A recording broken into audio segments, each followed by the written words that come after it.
Some of the earliest civilizations that mention a trinity or triad include the ancient Egyptians, the Babylonians, and the Hindus.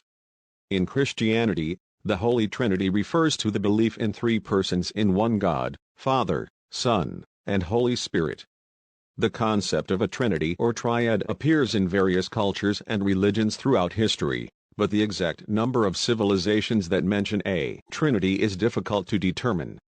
But what can possibly unite all these distinct cultures in pointing out three distinct deities as one deity?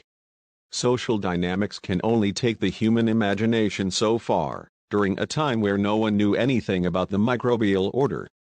One simply realized that every generation has the same obstacle course to run in life, usually all confused and hesitant as the average Joe. The need to successfully pass on understanding from one generation to the other has proved vital throughout time.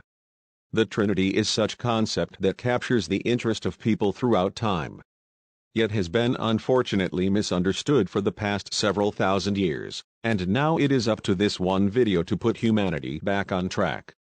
That's right, this claim will be backed up by the time this video is done. So let us begin. What exactly forces the conclusion that there are three masters? And how is the truth of this trinity reside within our being? Ever wonder how ancient civilizations of before had modern-day neurological level understanding of the human mind? One must consider the role of being a head of state. Say after a successful campaign against the barbarian hordes. As a head of state, one had the pick of the litter when it came to unintended lobotomies. In modern times, we understand that we have three levels of focus: 1. Reptilian brain, focus of well-being. 2. Limbic system, focus of deducing value. 3. Cortex, focus to seek opportunities and avoid losses. Each functions as its own region within the human nervous system. The triune brain model points out that our consciousness is compiled from these three distinct levels of awareness through these three separate wetware layers, each a master in its own right.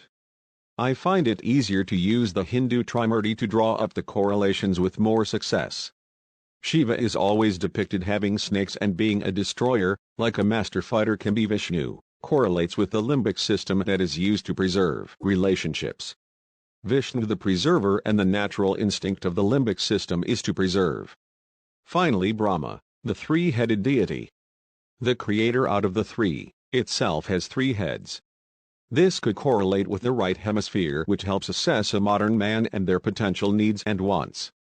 This other also having their own three levels of thought. Addressing someone at three distinct levels can only be mastered by a three-headed god individual like Brahma. Brahma mastering it all can create life, eventually. Maybe through genetic manipulation. That's if the triune brain model and the Trimurti are both correlated by odds of all things natural. Ain't it odd that odds and creativity go hand in hand?